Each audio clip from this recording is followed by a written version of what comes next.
વરસાદ રોકાઈ ગયો પણ અમદાવાદ શહેરમાં રોગચાળાએ માથું ઉચક્યું છે। ડેન્ગ્યુના કેસીસમાં વધારો નોંધાતા નાગરિકોમાં ચિંતા જોવા મળી રહી છે।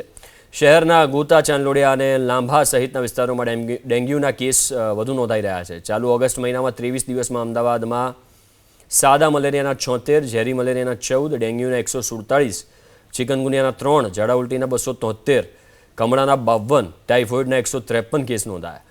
મચ્છરજન્ય અને પાણીજન્ય રોગચાળાના વધતા કેસને પગલે આરોગ્ય વિભાગે તકેદારી રાખી છે।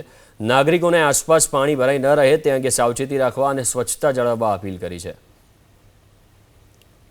ઘરે ઘરે જઈને સઘન ચેકિંગ હાથ ધરવામાં આવેલું છે, જેમાં મુખ્યત્વે રેસિડેન્શિયલ વિસ્તારમાં ઉપર ટેરેસમાં આઈધર કોઈ સ્ક્રેપ મટીરિયલ પડી રહેલું હોય ત્યાં, આ ઉપરાંત કોઈ કુંડાની પ્લેટમાં અથવા ટાયર અથવા પક્ષીચાટ રાખેલું છે, આ જગ્યાએ મહત્તમ ચેકિંગ કરવામાં આવે છે અને આ જ જગ્યાએથી બ્રીડિંગ મળતું હોય છે।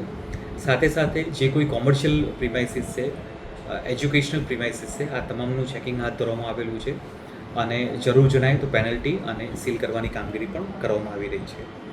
સાથે સાથે વોટરબોર્ન ડિસીઝ બાબતે એટલે કે પાણીજન્ય કેસીસ બાબતે ઝાડા ઉલટીના ચાલુ માસ દરમિયાન 273 કેસીસ, જોન્ડિસના 52 કેસીસ, ટાઇફોઇડના 153 કેસીસ રિપોર્ટ થયેલા છે।